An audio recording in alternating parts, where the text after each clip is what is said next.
पहल जैन।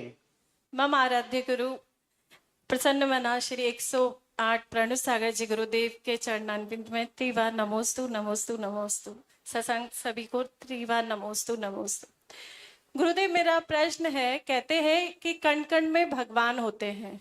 अगर कण कण में भगवान होते हैं तो एक जीव दूसरे जीव का बलात्कार करता है, एक वर्ग दूसरे जीव हत्या करता है। कुछ अमीर होते हैं, कुछ गरीब होते हैं, किसी को भरपेट भोजन मिलता है और किसी को शायद एक वक्त का भोजन भी नहीं मिलता। तो अगर भगवान कण कण में है तो एक भगवान दूसरे भगवान के साथ ऐसा करता है?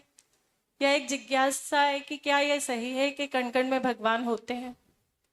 पहली चीज है कि कण कण में भगवान नहीं होते, एक मान्यता है और वो परंपरागत चली आ रही, इसलिए लोग मानते हैं। हर व्यक्ति में, हर जीव में भगवान बनने की सामर्थ्य है। जो व्यक्ति अपनी सामर्थ्य को जटा लेता है वो व्यक्ति भगवान बन जाता है, और हर व्यक्ति में नरक जाने की सामर्थ्य है।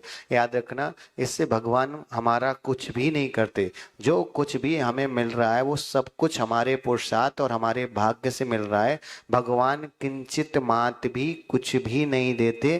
केवल भगवान हमारे लिए दो ही हैं। पहले भगवान है कि हमारी आत्मा को हमें भगवान बनाना है, और दूसरा भगवान हमारे सिद्धा के देवता जो अनंत अनंत सिद्ध हैं वो हैं। केवल हम उनकी भक्ति कर सकते, वो हमें देते नहीं है, और उनकी भक्ति करने से भी नहीं मिलता है। उनकी भक्ति करते समय जो हमारे भावों में निर्मलता होती है, तो जो हमारे भावों में निर्मलता है, जो हमारे भावों की निर्मलता वो विशुद्धि में कन्वर्ट होती है, और विशुद्धि से कन्वर्ट होने से हमारे पुण्य का संचय होता है, और पुण्य से ही मिलता है। तो सब कुछ हमारे करने से ही मिलता है। इसलिए जो व्यक्ति अधर्म पाप कर रहे हैं उनको पाप का फल मिलता है, और जो व्यक्ति लोगों की मदद सेवा कर रहे हैं उनको मदद सेवा का फल मिलता है। सीधा सिस्टम है, अगर किसी को कोई व्यक्ति कांटा चुभाएगा तो उसको कभी ना कभी कांटा चुभेगा, और कोई व्यक्ति किसी के लिए फूल बिछाएगा तो उसके लिए कभी ना कभी फूल बिछेंगे। इसलिए विश्वास रखो, कण कण में भगवान नहीं है। जैन दर्शन का सिद्धांत नहीं है, ये दूसरा सिद्धांत है।